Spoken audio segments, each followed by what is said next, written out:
ನಮಸ್ಕಾರ ವೀಕ್ಷಕರೇ, ಪ್ರತಿ ಸಂಚಿಕೆಯಲ್ಲೂ ನಮ್ಮ ಸುತ್ತಮುತ್ತ ಇರುವ ವಿಶೇಷ ದೇವಸ್ಥಾನಗಳ ಬಗ್ಗೆ ಮಾಹಿತಿಯನ್ನು ನೀಡುತ್ತಿರುವ ದೈವಯಾನ ಕಾರ್ಯಕ್ರಮಕ್ಕೆ ತಮಗೆಲ್ಲರಿಗೂ ಸ್ವಾಗತ ಸುಸ್ವಾಗತ.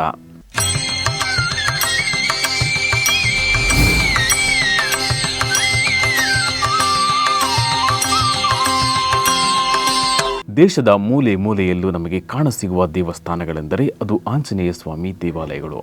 ನಮಗೆ ಕಾಣುವ ಪ್ರತಿಯೊಂದು ಆಂಜನೇಯನ ಗುಡಿಯಲ್ಲೂ ನೂರಾರು ವಿಶೇಷತೆಗಳು, ವಿಸ್ಮಯಗಳು ಸಿಕ್ಕೇ ಸಿಗುತ್ತವೆ. ಅಂತಹದೇ ಒಂದು ವಿಸ್ಮಯಕಾರಿ ಆಂಜನೇಯ ದೇವಸ್ಥಾನವನ್ನು ನಾವು ನಿಮಗೆ ತೋರಿಸಲಿದ್ದೇವೆ. ಹಾಗಾದರೆ ಯಾವುದು ಆ ದೇವಸ್ಥಾನ? ಬನ್ನಿ ನೋಡೋಣ.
ಈ ವಿಶೇಷ ದೇವಸ್ಥಾನದ ಬಗ್ಗೆ ತಿಳಿದುಕೊಂಡ ಧರ್ಮವಾಹಿನಿ ನೇರವಾಗಿ ಹೊರಟಿತ್ತು ಬೆಂಗಳೂರಿನ ವಿಜಯನಗರಕ್ಕೆ.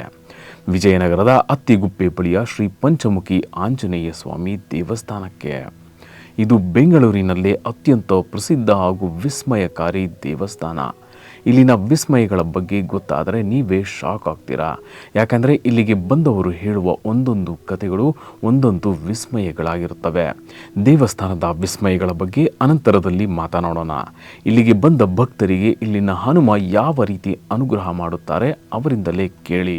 ನನ್ನ ಹೆಸರು ಶಿಲ್ಪಾ. ನಾನು ಅತ್ತಿಗುಪ್ಪೆ 14 ಮೇನ್ ರೋಡಿಂದ ಬರ್ತಾ ಇದ್ದೀನಿ. ಆ್ಯಕ್ಚುಲಿ ಊರಿಗೆ ಮದುವೆ ಆಗಿ ಒಂದು 15 ಇಯರ್ಸ್ ಆಗಿದೆ. ಪಂಚಮುಖಿ ಆಂಜನೇಯ ಸ್ವಾಮಿ ದೇವಸ್ಥಾನ ತುಂಬ ಬಾಲ್ಯದಿಂದನೂ ಹೆಸರು ಕೇಳ್ಪಟ್ಟಿದ್ದು, ತುಂಬ ಶಕ್ತಿಶಾಲಿಯಾಗಿದೆ. ಇದರಿಂದ ತುಂಬ ಇತಿಹಾಸನೂ ಕೂಡ ಇದೆ. ಇಲ್ಲಿ ಒಂದು ಸತ್ಯ ಏನು ಅಂತ ಹೇಳಿದ್ರೆ, ಇಲ್ಲಿ ಒಂದು ಕಲ್ಲಿದೆ. ಆ ಕಲ್ಲ ಮೇಲೆ ಕೂತ್ಕೊಂಡು ನಮ್ಮ ಮನಸ್ಸಲ್ಲಿ ಏನಿದೆ ಅಂತ ಹೇಳಿ ನಾವು ಕೇಳಿದರೆ ಆಗುತ್ತೆ ಅಂದರೆ ಕೊಟ್ಟಿರೋ ಮಾತು ಪ್ರಕಾರ ಸ್ವಾಮಿಗಳು ನಡೆಸ್ಕೊಡ್ತಾರೆ. ಆಗಲ್ಲ ಅಂದರೆ ಅಲ್ಲೇ ಉತ್ತರ ಕೊಡ್ತಾರೆ. ಅದಕ್ಕೆ ಪರಿಹಾರವಾಗಿ 500 ಕೂಡ ಹೇಳ್ತಾರೆ. ತುಂಬ ಶಕ್ತಿಶಾಲಿಯಾಗಿದೆ. ಇದಕ್ಕೆ ದೇವಸ್ಥಾನಕ್ಕೆ ನಾನು ಆಲ್ಮೋಸ್ಟ್ 20 ವರ್ಷದಿಂದ ಬರ್ತಾಯಿದ್ದೀನಿ. ತುಂಬ ಒಳ್ಳೆಯ ಸ್ಥಾನ. ಇಲ್ಲಿಗೆ ಬಂದು ಹೋದ್ಮೇಲೆ ನನ್ನ ತುಂಬ ಕೆಲಸಗಳು ಸಕ್ಸಸ್ ಆಗಿದೆ. ನಾನು ಏನು ಅಂದ್ಕೊತೀನೋ ಅದನ್ನು ಮಾಡಿಕೊಟ್ಟಿದ್ದಾರೆ. ಆ್ಯಂಡ್ ಇಲ್ಲಿಗೆ ಬಂದಮೇಲೆ ಅದು ಪಾಸಿಟಿವ್ ವೈಬ್ರೇಷನ್ ಅಂತ ಏನಿದೆ ಅದು ನಮ್ಮ ಮೈಗೂಡಿ ನಾವು ಮಾಡುವಂಥ ಕೆಲಸನೂ ಕೂಡ ತುಂಬ ಚೆನ್ನಾಗಿ ಸಕ್ಸಸ್ ಆಗ್ತಿದೆ. ಹೌದು ವೀಕ್ಷಕರೇ, ಈ ಮಹಿಳೆ ಹೇಳುತ್ತಿರುವುದು ಅಕ್ಷರಶಃ ಸತ್ಯ. ಯಾಕಂದರೆ ಇದು ಇವರ ಸ್ವಂತ ಅನುಭವ. ಇಲ್ಲಿನ ಹನುಮನನ್ನು ನಂಬಿ ಬಂದರೆ ಕೈ ಬಿಡುವುದಿಲ್ಲ ಎಂದು ಅಚಲವಾಗಿ ನಂಬಿದ್ದಾರೆ.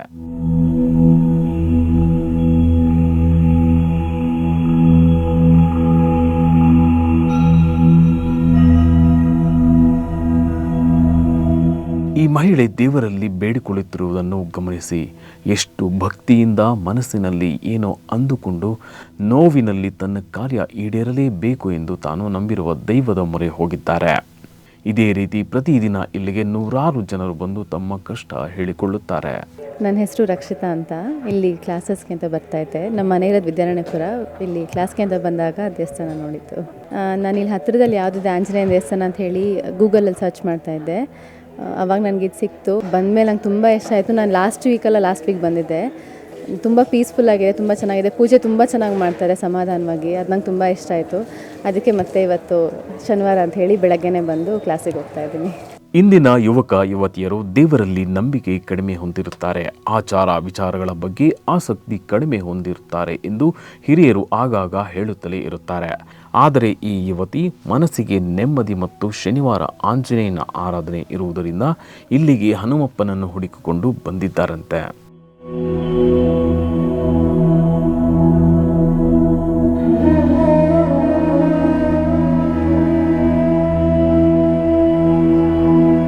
ಕೆಂಪೇಗೌಡ ಎಂಬುವ ಈ ವ್ಯಕ್ತಿ ಪ್ರತಿ ಶನಿವಾರವೂ ತಪ್ಪದೆ ಈ ಪಂಚಮುಖಿ ಆಂಜನೇಯ ದೇವಸ್ಥಾನಕ್ಕೆ ಬಂದೇ ಬರುತ್ತಾರಂತೆ. ಇಲ್ಲಿಗೆ ಬಂದಿರುವುದರಿಂದ ಇವರಿಗೆ ತಮ್ಮ ಜೀವನದಲ್ಲಿ ಏನೆಲ್ಲ ಒಳ್ಳೆಯದು ಆಗಿದೆ ಅವರಿಂದಲೇ ಕೇಳಿ.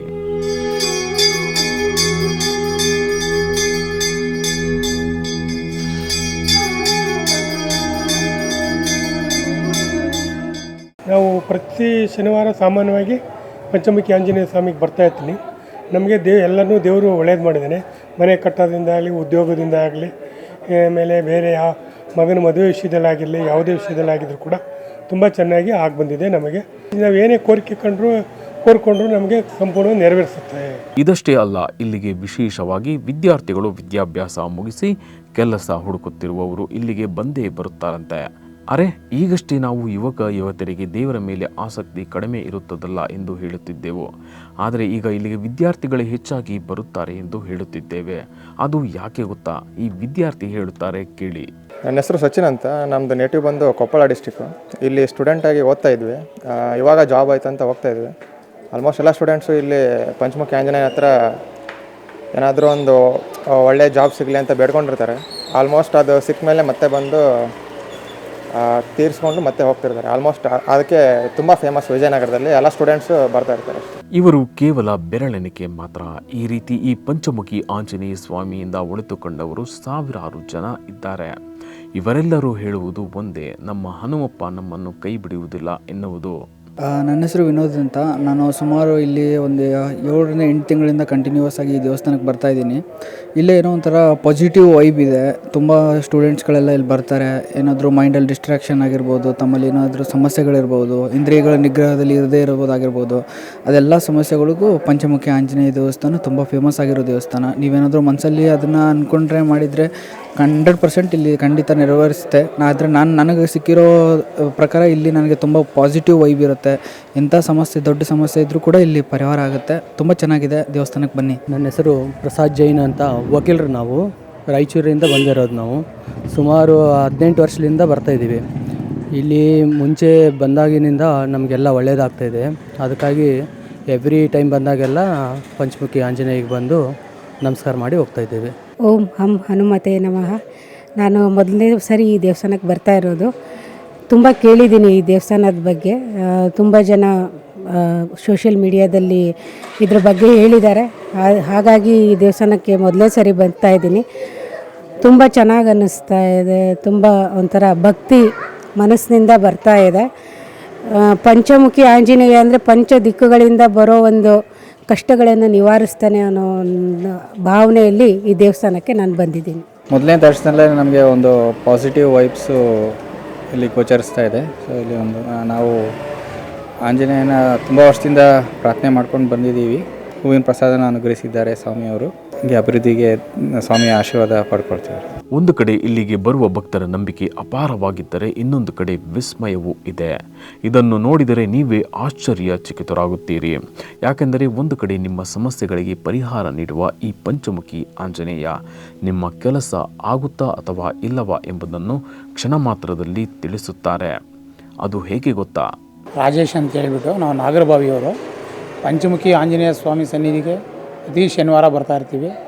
ಇಲ್ಲಿ ಏನೇ ಕೋರಿಕೆ ಇಟ್ಟು ಕೇಳ್ಕೊಂಡು ಹೋದ್ರೂ ಅದು ಖಂಡಿತವಾಗ್ಲೂ ನೆರವೇರುತ್ತೆ. ಮತ್ತು ಅಲ್ಲಿ ಕಲ್ಲು ಮೇಲೆ ನಿಂತ್ಕೊಂಡು ಕೇಳಿಕೊಂಡು ಆಗುತ್ತೆ ಅನ್ನೋದಿದ್ರೆ ಬಲಗಡೆ ತಿರುಗುತ್ತೆ, ಆಗಲ್ಲ ಅನ್ನೋದಿದ್ರೆ ಎಡಗಡೆ ತಿರುಗುತ್ತೆ. ಏನಾಗುತ್ತೆ ಅನ್ನೋದು ಅದು ಹಾಗೆ ಆಗುತ್ತೆ. ಖಂಡಿತವಾಗ್ಲೂ ಒಳ್ಳೆಯದಾಗಿದೆ ಎಲ್ಲನೂ. ಹೌದು ವೀಕ್ಷಕರೇ, ಪಂಚಮುಖಿ ಆಂಜನೇಯ ದೇವಸ್ಥಾನದ ಮತ್ತೊಂದು ವಿಸ್ಮಯವೇ ಇಲ್ಲಿನ ಸುದರ್ಶನ ಚಕ್ರ. ನಿಮ್ಮ ಎಲ್ಲ ಪ್ರಶ್ನೆಗಳಿಗೆ ಕಲ್ಲಿನ ಮೂಲಕವೇ ಉತ್ತರ ನೀಡುತ್ತಾರೆ ಹನುಮಪ್ಪ. ನೀವು ಯಾವುದೇ ಕೆಲಸದ ಬಗ್ಗೆ ಕೇಳಿದಾಗಲೂ ಅದು ಒಳ್ಳೆಯದ ಅಥವಾ ವಿಫಲವಾಗುತ್ತಾ ಎಂಬುದನ್ನು ಕ್ಷಣ ಮಾತ್ರದಲ್ಲಿ ತಿಳಿಸಿ ಭಕ್ತರಿಗೆ ನೆರವಾಗುತ್ತಿದ್ದಾರೆ ಪಂಚಮುಖಿ ಆಂಜನೇಯ. ನಮಸ್ಕಾರ, ನನ್ನ ಹೆಸರು ಕೃಷ್ಣ ಭಗವಾನ್ ಅಂತೇಳಿ. ನಾನು RR ನಗರದಿಂದ ಬಂದಿದ್ದೀನಿ. ನಾವು ಸುಮಾರು ಈ ದೇವಸ್ಥಾನಕ್ಕೆ ಒಂದು 10-12 ವರ್ಷಗಳಿಂದ ಬರ್ತಾ ಇದ್ದೇನೆ. ಈ ದೇವರ ಮಹಿಮೆ ಏನು ಅಂತಂದರೆ, ಪಂಚಮುಖಿ ಆಂಜನೇಯ ಸ್ವಾಮಿ ದೇವಸ್ಥಾನ ಈ ಕಡೆ ಸುತ್ತಮುತ್ತಲು ಎಲ್ಲೂ ಇಲ್ಲ. ಹಾಗೆ ತುಂಬ ಪವಾಡ ಪುರುಷಾದ ದೇವಸ್ಥಾನ ಇದು. ಈ ದೇವಸ್ಥಾನದ ಬಂದು ನೀವು ಏನೇ ಕೋರಿಕೆ ಕೇಳ್ಕೊಂಡ್ರು ನೀವು ಕೇಳಿದ್ದು ಆಗುತ್ತೆ ಅನ್ನೋ ಭರವಸೆ ಎಲ್ರಿಗೂ ಇದೆ ಇಲ್ಲಿ. ಸೊ ಅದೇ ರೀತಿ ನಾವು ಬರ್ತಾಯಿದ್ದೀವಿ. ಈ ದೇವಸ್ಥಾನದಲ್ಲಿ ಶನಿವಾರ ಮಂಗಳವಾರ ಬಿಟ್ಟರೆ ಬೇರೆ ದಿನ ಬಂತು ಅಂತಂದರೆ ದೇವರ ಕಲ್ಲಿದೆ. ಕಲ್ಲ ಮೇಲೆ ಕೂತ್ಕೊಂಡು ನಿಮಗೆ ಬೇಕಿರೋ ಆಸೆಗಳು ಏನು ಬೇಕು ಅಂತಂದರೆ ನಿಮ್ಮ ಏನೇ ಕೋರಿಕೆಗಳಿತ್ತು ಅಂದರೆ ಅದನ್ನು ಕೇಳ್ಕೊಳ್ತು ಅಂದರೆ ಈಡೇರುತ್ತೋ ಇಲ್ಲ ಅಂತೇಳಿ ದೇವರು ಅಲ್ಲೇ ನಿಮಗೆ ತಿಳಿಸ್ಬಿಡ್ತಾರೆ. ಸೊ ಅಷ್ಟು ಮಹಿಮೆ ಇದೆ ಈ ದೇವಸ್ಥಾನದಲ್ಲಿ. ಅದಲ್ಲದೆ ಒಂದು ಸಲ ದೇವಸ್ಥಾನಕ್ಕೆ ಬಂದೋಯ್ತು ಅಂದರೆ ಮನಸ್ಸಿಗೆ ತುಂಬ ಸಮಾಧಾನ ಆಗ್ತದೆ. ಅವತ್ತಿನ ದಿನ ಎಲ್ಲ ತುಂಬ ಸಮಾಧಾನವಾಗಿ ಸಂತೋಷವಾಗಿರ್ಬೋದು. ನಿಮಗೆ ಏನು ಆಸೆಗಳಿದೆ, ಏನು ಪೂರೈಕೆ ಆಗಬೇಕಾಗಿದೆ, ಇಲ್ಲಿ ಬಂದು ದೇವ್ರನ್ನ ಬೇಡ್ಕೊಳ್ತು ಅಂದರೆ ಎಲ್ಲ ಕೆಲಸಗಳು ಆಗ್ತವೆ. ಇಲ್ಲಿನ ವಿಶೇಷ ಸುದರ್ಶನ ಚಕ್ರ ಮತ್ತು ವಿಸ್ಮಯದ ಬಗ್ಗೆ ದೇವಸ್ಥಾನದ ಅರ್ಚಕರೇ ತಿಳಿಸುತ್ತಾರೆ ನೋಡಿ.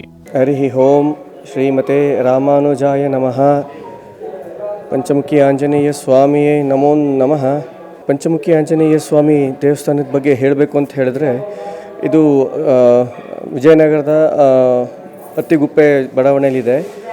ರಾಜನಗರ. ಇದು ಆಂಜನೇಯ ಸ್ವಾಮಿ ಬಗ್ಗೆ ಹೇಳಬೇಕು ಅಂದರೆ ತುಂಬ ಶಕ್ತಿವಂತ ದೇವರು. ಆಂಜನೇಯ ಸ್ವಾಮಿ ಅಂದರೆ ಎಲ್ಲ ನಾರ್ಮಲಾಗಿ ಶಕ್ತಿವಂತವಾಗಿರ್ತಾರೆ. ಪಂಚಮುಖಿ ಅನ್ನೋದು ಒಂದು ಸ್ವಲ್ಪ ವಿಶೇಷವಾಗಿರುತ್ತೆ ಸಾಮಾನ್ಯವಾಗಿ. ಏಕೆಂದರೆ ಅದರಲ್ಲಿ 5 ದೇವ್ರುಗಳು ಸೇರಿರ್ತಾರೆ. ಒಂದೇ ಆಂಜನೇಯಂದ್ರಲ್ಲಿ 5 ಮುಖ ಇರುತ್ತೆ. ಸೊ ಹಾಗಾಗಿ ಇದು ತುಂಬ ವಿಶೇಷವಾಗಿರುತ್ತೆ.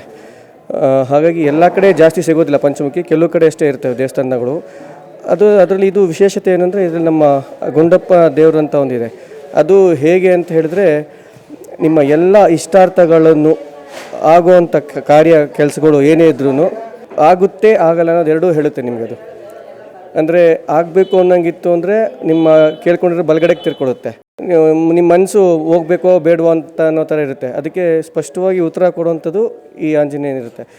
ಇದಕ್ಕೆ ತುಂಬ ಕಡೆಯಿಂದ ಕೇಳ್ಕೊಂಡು ಬರ್ತಾರೆ ಅದಕ್ಕಾಗಿ. ಹಾಗಾಗಿ ತುಂಬ ಕಡೆ ಆಗೂ ಇದೆ ಇದಕ್ಕೆ. ಏನು ಅಂದರೆ ಅದು ನಿಮ್ಗೆ ಎಷ್ಟು ದಿನದಲ್ಲಾಗುತ್ತೆ, ಎಷ್ಟು ತಿಂಗಳಲ್ಲಾಗುತ್ತೆ, ಎಷ್ಟು ವರ್ಷದಲ್ಲಾಗುತ್ತೆ, ಅದು ಕೂಡ ಬರುತ್ತೆ. ಪ್ರಾರ್ಥನೆ ಪ್ರಶ್ನೆ ಎರಡೂ ಬರುತ್ತೆ ಇದರೊಳಗೆ. ಪ್ರಾರ್ಥನೆ ಅಂತ ಏನು ಹೇಳಿದ್ರೆ, ನಾವು ನಾರ್ಮಲಾಗಿ ಎಲ್ಲ ಕಡೆ ದೇವರಿಗೆ ಪ್ರಾರ್ಥನೆ ಮಾಡ್ಕೊತೀವಿ. ಇದ್ರದ್ದು ವಿಶೇಷತೆ ಏನು ಅಂದರೆ, ಇದರಲ್ಲಿ ಪ್ರಶ್ನೆ ಕೇಳ್ತೀವಿ. ಈಗ ನಾವು ಯಾವುದೋ ಒಂದು ಮನೆ ಕಟ್ಟಬೇಕು ಅಂತ ಇದ್ದೀವಿ, ಅಥವಾ ಯಾವುದೋ ಒಂದು ಸೈಟ್ ತೊಗೋಬೇಕು ಅಂತ ಇದ್ದೀವಿ, ಅಥವಾ ಯಾವುದೋ ಒಂದು ಮಗಳು ಮದುವೆ ಮಾಡಬೇಕು ಅಂತ ಇದ್ದೀವಿ, ಹುಡುಗನ ನೋಡಬೇಕು ಅಂತ ಇದ್ದೀವಿ, ಏನೋ ಒಂದು ಕೆಲಸಕ್ಕೆ ಸೇರ್ಕೋಬೇಕು ಅಂತ ಇದ್ದೀವಿ, ಅದು ನಮಗೆ, ಅಥವಾ ಯಾವುದೊಂದು ಹೊಸದಾಗಿ ಒಂದು ಫರ್ಮ್ ಶುರು ಮಾಡಬೇಕು ಅಂತ ಇದ್ದೀವಿ.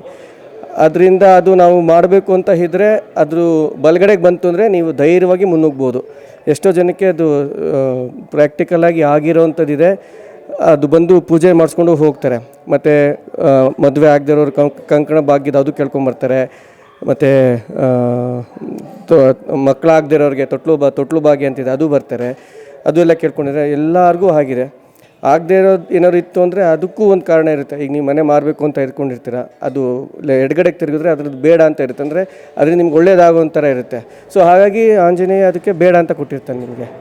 ಸೊ ಅದು ನೀವು ಕಣ್ಣು ಮುಚ್ಕೊಂಡು ನಿಷ್ಠೆಯಿಂದ ಪಾಲಿಸಿದ್ರೆ ಏನು ಪ್ರಾಬ್ಲಮ್ ಇಲ್ಲ, ಖಂಡಿತ ಒಳ್ಳೇದಾಗೇ ಆಗುತ್ತೆ ಅದರಿಂದ ನಿಮಗೆ. ಸೊ ಹಾಗಾಗಿ ಇದನ್ನು ಎಷ್ಟು ಬಾಯಲ್ಲಿ ಹೇಳಲಿಕ್ಕೂ ಸಾಧ್ಯ ಇಲ್ಲ. ಎಲ್ಲರೂ ಒಂದು ಸತಿ ಬಂದು ದರ್ಶನ ಮಾಡ್ಕೊಂಡು ಹೋದರೆ ಎಲ್ಲರಿಗೂ ಒಳ್ಳೆಯದಾಗುತ್ತೆ. ಇಲ್ಲಿ ಪಂಚಮುಖಿ ಆಂಜನೇಯ ಸ್ವಾಮಿಯೇ ನಿಮ್ಮ ಕೆಲಸಗಳಿಗೆ ಮಾರ್ಗದರ್ಶಕರಾಗಿ, ನಿಮ್ಮ ಒಳಿತಿಗಾಗಿ ಇಲ್ಲಿ ಬಂದು ನೆಲೆಸಿದ್ದಾರೆ ಎಂದು ಜನರು ದೃಢವಾಗಿ ನಂಬಿದ್ದಾರೆ. ಸ್ವಾಮಿಯ ಆಜ್ಞೆ ಪಾಲಿಸುವುದರಿಂದ ನಿಮ್ಮ ಜೀವನದಲ್ಲಿ ಯಾವುದೇ ತೊಂದರೆ ಅನುಭವಿಸುವುದಿಲ್ಲ. ಎಲ್ಲವೂ ಸ್ವಾಮಿಯ ಇಚ್ಛೆಯಂತೆಯೇ ನೆರವೇರುತ್ತವಂತೆ. ಇನ್ನು ದೇವಸ್ಥಾನದ ಇತಿಹಾಸವೂ ಕೂಡ ನಾವು ತಿಳಿದುಕೊಳ್ಳಲೇಬೇಕು. ಇಷ್ಟು ಪವರ್ಫುಲ್ ದೇವಸ್ಥಾನ ಸ್ಥಾಪನೆ ಆಗಿದ್ದು ಹೇಗೆ, ದೇವರು ನೆಲೆಸಿದ್ದಾದರೂ ಹೇಗೆ ಎಂಬುದನ್ನು ತಿಳಿಯೋಣ ಬನ್ನಿ. ಹರಿ ಓಂ. ಶ್ರೀಶೈಲೇಶದಯಾಪಾತ್ರಂ ದೇವಕ್ತ್ಯಾದಿಗುಣಾರ್ಣವಂ ಯತೀಂದ್ರ ಪೂರ್ಣಂ ವಂದೇ ರಮ್ಯಜಾ ಮಾತರಂ ಮುನಿಂ ಯೋ ನಿತ್ಯಮಚ್ಯುತಪದಾಂ ರುಕ್ಮರ್ಕ್ಮಂ ವ್ಯಾಮೋಹತಸ್ತೈತಿರಾಣಿ ತೃಣಾಯ ಮೇನೆ ಅಸ್ಮದ್ಗುರೋರ್ಭಗವತೋ ಸೈಕಹಿಂದೋಃ ರಾಮಾನುಜಸ್ಯ ಚರಣಂ ಪ್ರಪದ್ಯೆ. ಶ್ರೀಮತೆ ರಾಮಾನುಜಾಯ ನಮಃ. ಈ ದೇವಸ್ಥಾನ ಸುಮಾರು ನಾನು ಒಂದು 15 ವರ್ಷಗಳಿಂದ ನಾನು ಸೇವೆ ಮಾಡ್ತಾಯಿದ್ದೀನಿ ಇಲ್ಲಿ. 15 ವರ್ಷದಲ್ಲಿ ಈ ಒಂದು ಸಾಲಿಗ್ರಾಮ ಇಲ್ಲಿಗೆ ಬಂತು. ಇಲ್ಲಿ ವಿಶೇಷ ಏನಪ್ಪ ಅಂದರೆ, ಈ ಪ್ರಶ್ನೆ ಕೇಳೋದು ಒಂದು ವಿಶೇಷ. ಅದರಿಂದ ದೇವಸ್ಥಾನಕ್ಕೆ ಬಹುಶಃ ಜಾಸ್ತಿ ಜನ ಜಾಸ್ತಿ ಬಹುಶಃ ವೃದ್ಧಿ ಆಗ್ತಾ ಇದೆ ದೇವಸ್ಥಾನ. ಪ್ರಶ್ನೆ ಕೇಳೋದು ಅಂದರೆ, ಈ ಸಾಲಿಗ್ರಾಮವನ್ನು ತಗೊಂಬಂದು ಇಲ್ಲಿ ಇಡ್ತೀವಿ. ಒಳಗಡೆಯಿಂದ ಪೂಜೆ ಮಾಡಿ ಬೆಳಗ್ಗೆ 6:30 ಹಿಡಿದು ಮಧ್ಯಾಹ್ನ 10:00 ತನಕ ಇರುತ್ತೆ. ಅಲ್ಲಿನ ತನಕ ಟೋಕನ್ ಕೊಡ್ತೀವಿ. 11:00 ತನಕ ದೇವಸ್ಥಾನ ಇರುತ್ತೆ. 10:00ಗೆ ಟೋಕನ್ ಕೊಡೋದು ಕ್ಲೋಸ್ ಮಾಡ್ತೀವಿ. ಟೋಕನ್ ತೊಗೊಂಡವರು ಒಬ್ಬೊಬ್ಬರನ್ನಾಗಿ ಕೂಗ್ತೇವೆ ನಾವು, ಬನ್ನಿ ಅಂತ. ಆ ನಂಬರ್ ಪ್ರಕಾರ ಕೂಗ್ತೇವೆ. ಅವ್ರು ಬಂದು ಕೂತ್ಕೊಳ್ತಾರೆ, ನಮಸ್ಕಾರ ಮಾಡಿ ಅವ್ರ ಮನೆ ದೇವ್ರ ಪ್ರಾರ್ಥನೆ ಮಾಡಿ ಕೂತ್ಕೊಂಡು ಪ್ರಶ್ನೆ ಕೇಳೋಕ್ಕೆ ಶುರು ಮಾಡಬೇಕು ಅಂತ ಹೇಳ್ಕೊಡ್ತೀವಿ. ನಾವು ಕೇಳ್ತಾರೆ, ನಿಮ್ಮ ಬಲಗಡೆಯಿಂದ ತಿರ್ಸ್ಬೇಕು, ನನ್ನ ಬಲಗೈ ಕಡೆಯಿಂದ ತಿರ್ಸಪ್ಪ ಅಂತ ಪ್ರಾರ್ಥನೆ ಮಾಡ್ಕೊಳ್ಳಿ. ಈ ಕೆಲಸ ಆಗೋದಿದ್ದರೆ ನನ್ನ ಬಲಗೈ ಕಡೆಯಿಂದ ಕೊಡಪ್ಪ ಹಾಗೆ ಅಂತ ಪ್ರಾರ್ಥನೆ ಮಾಡಿ ತಿರ್ಸಿ ಅಂತ ಪ್ರಾರ್ಥನೆ ಮಾಡಿ ಅಂತ ಕೇಳ್ಕೊಳ್ತೀವಿ. ಅದು ಅದೇ ಥರ ಆಗುತ್ತೆ. ಅದೇ ಥರ ಆದಾಗ ಆ ಕೆಲಸನೂ ಆಗುತ್ತೆ. ಹಾಗಾಗಲಿಲ್ಲ ಅಂದರೆ ಅದು ಎಡಗಡೆ ತಿರುಗಿದ್ರೆ ಅದು ಆ ಕಡೆ ಕೇಳ್ಕೊಂಡಿರಲ್ಲ ಅವರು, ಆ ಕಡೆ ತಿರುಗಿದ್ರೆ ಆ ಕೆಲಸ ಆಗಲ್ಲ ಅಂತ. ಒಂದು ಪ್ರಶ್ನೆ ಈ ಥರ ಆದಮೇಲೆ ಇನ್ನೂ 1, 2, 3 ಅವರು ಎಷ್ಟೋ ಪ್ರಶ್ನೆಗಳು ಕುರಿತು ಕೇಳ್ತಾರೋ ಆ ಪ್ರಶ್ನೆ ಆಗುತ್ತೆ. ಸಾಧಕಷ್ಟು ಬೆಳಗ್ಗೆ 6:30 ಹಿಡಿದು 10:30 ತನಕ ಟೋಕನ್ಗಳು ಸಿಗುತ್ತೆ. ಆಮೇಲೆ ಬಂದರೆ ಟೋಕನ್ ಕೊಡೋದು ಕಷ್ಟ ಆಗುತ್ತೆ. ಮತ್ತು ಸಂಜೆ ನಾವು 5:30ಗೆ ಬಂದು ಪೂಜೆಗೆಲ್ಲ ರೆಡಿ ಮಾಡ್ಕೊಂಡಿರ್ತೀವಿ. 6 ಗಂಟೆಗೆಲ್ಲ ಟೋಕನ್ ಇಶ್ಯೂ ಮಾಡ್ತೀವಿ. 6ರಿಂದ 8 ಒಳಗಡೆ ಬಂದು ಭಕ್ತಾದಿಗಳು ಪ್ರಶ್ನೆ ಕೇಳೋದಿದ್ದರೆ ಕೇಳ್ಕೋಬೇಕು, ಅದರ ಮೇಲೆ ಬರಬಾರ್ದು. ಬಂದರೆ ನಮಗೆ ತೊಂದರೆ ಆಗುತ್ತೆ. ಸಾಯಂಕಾಲ ಆಗಲಿ ಮಧ್ಯಾಹ್ನ ಆಗಲಿ ನಮಗೂ ತೊಂದರೆ ಆಗುತ್ತೆ, ನಿಮಗೂ ತೊಂದರೆ ಆಗುತ್ತೆ. ಪ್ರಶ್ನೆ ಆಗಲ್ಲ ಅಂತ ಅಂದರೆ ನಾವು ಇಲ್ಲೇ ಇರಬೇಕಾಗತ್ತೆ, ಅದು ಸರಿ ಹೋಗೋದಿಲ್ಲ. ಅದಕ್ಕೆ ಟೈಮು ಬಹಳ ಇಂಪಾರ್ಟೆಂಟು. ಆ ಟೈಮನ್ನ ಮಿತಿ ಒಳಗಡೆ ಬರಬೇಕು ಅಂತ ಭಕ್ತಾದಿಗಳಲ್ಲಿ ಒಂದು ಪ್ರಾರ್ಥನೆ. ಹೀಗೆ ಬೆಂಗಳೂರಿನ ನಮ್ಮ ಈ ಪಂಚಮುಖಿ ಆಂಜನೇಯ ಸ್ವಾಮಿ ದೇವಸ್ಥಾನ ಇಂದಿಗೂ ತನ್ನತ್ತ ಭಕ್ತರನ್ನು ಸೆಳೆಯುತ್ತಾ ಸ್ವಾಮಿಯ ಕೃಪೆಯಿಂದ ಸಾವಿರಾರು ಜನರು ಒಳಿತು ಕಂಡಿದ್ದಾರೆ. ಹನುಮ ಜಯಂತಿಗೆ ಇಲ್ಲಿ ಸಾವಿರಾರು ಜನರು ಬಂದು ಕಾರ್ಯಕ್ರಮದಲ್ಲಿ ಭಾಗವಹಿಸಿ ಆಶೀರ್ವಾದ ಪಡೆದುಕೊಂಡು ಹೋಗುತ್ತಾರೆ. ಶನಿವಾರವಂತೂ ನೂರಾರು ಸಂಖ್ಯೆಯಲ್ಲಿ ಭಕ್ತರು ಇಲ್ಲಿಗೆ ಆಗಮಿಸುತ್ತಾರೆ. ಹನುಮಪ್ಪ ಇಂದಿಗೂ ತನ್ನ ಭಕ್ತರನ್ನು ತನ್ನ ಸುದರ್ಶನ ಕಲ್ಲಿನ ಚಕ್ರದ ಮೂಲಕ ಭಕ್ತರ ಪ್ರಶ್ನೆಗಳಿಗೆ ಉತ್ತರ ನೀಡುತ್ತಾ ಕಾಪಾಡುತ್ತಿದ್ದಾರೆ. ನೀವು ಒಮ್ಮೆ ಭೇಟಿ ನೀಡಿ ನಿಮ್ಮ ಪ್ರಶ್ನೆಗಳನ್ನು ಸ್ವಾಮಿಯ ಮುಂದಿಟ್ಟು ಉತ್ತರ ಪಡೆದುಕೊಳ್ಳಿ. ಮುಂದಿನ ಸಂಚಿಕೆಯಲ್ಲಿ ಮತ್ತೊಂದು ವಿಶಿಷ್ಟ ದೇವಸ್ಥಾನದ ಬಗ್ಗೆ ತಿಳಿಸುತ್ತೇವೆ. ಅಲ್ಲಿಯವರೆಗೂ ಧನ್ಯವಾದಗಳು. ಇದೇ ರೀತಿ ನಿಮ್ಮ ಊರು ಗ್ರಾಮದಲ್ಲಿ ವಿಶೇಷ ಮಹಿಮಾನ್ವಿತ ದೇವಸ್ಥಾನಗಳು ಇದ್ದರೆ ನಮ್ಮನ್ನು ಸಂಪರ್ಕಿಸಿ. ನಾವು ಅದನ್ನು ಚಿತ್ರೀಕರಿಸಿ ಪ್ರಸಾರ ಮಾಡುತ್ತೇವೆ. ಮೊಬೈಲ್ ಸಂಖ್ಯೆ 7411372555.